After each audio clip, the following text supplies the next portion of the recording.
Hello दोस्तों, आज हम करेंगे मैथ के महत्वपूर्ण प्रश्न को हल।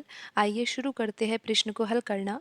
प्रश्न में दिया है कि दो संख्याएं किसी तीसरी संख्या से 50% और 75% कम हैं। दूसरी संख्या को कितने प्रतिशत बढ़ाया जाए कि वह पहली संख्या के बराबर हो जाए।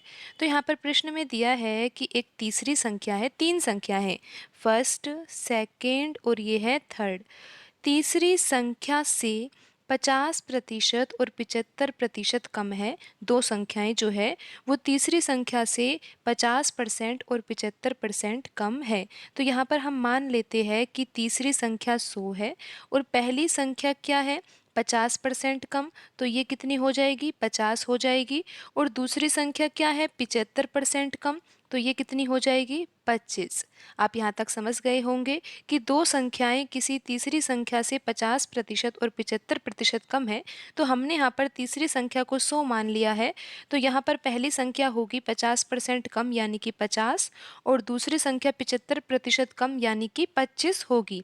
अब आगे प्रश्न में ये दिया हुआ है कि दूसरी संख्या को कितने प्रतिशत बढ़ाया जाए। आप यहाँ पर देख ही रहे हो कि दूसरी संख्या जो है वो कम है। किससे कम है, पहली संख्या से, और तीसरी संख्या से भी कम है। लेकिन प्रश्न में ये पूछा गया है कि दूसरी संख्या को कितने प्रतिशत बढ़ाया जाए कि वह पहली संख्या के बराबर हो जाए।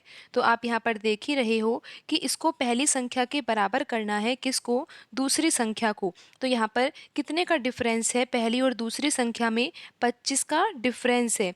और यहाँ पर हमें कितना बढ़ाना होगा, 25 बढ़ाना होगा, किस में, दूसरी संख्या में। तो ये कितना प्रतिशत होगा, तो यहाँ पर हमें बढ़ाना कितना है, 25। और किस से बढ़ाना है, 25 से ही बढ़ाना है। तो यहाँ पर लिख देंगे 25 और मल्टीप्लाई करेंगे 100 से।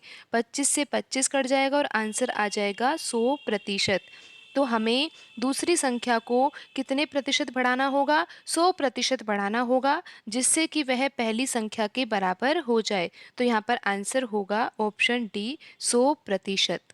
आज की वीडियो में इतना ही, मिलते हैं अगली वीडियो में। धन्यवाद।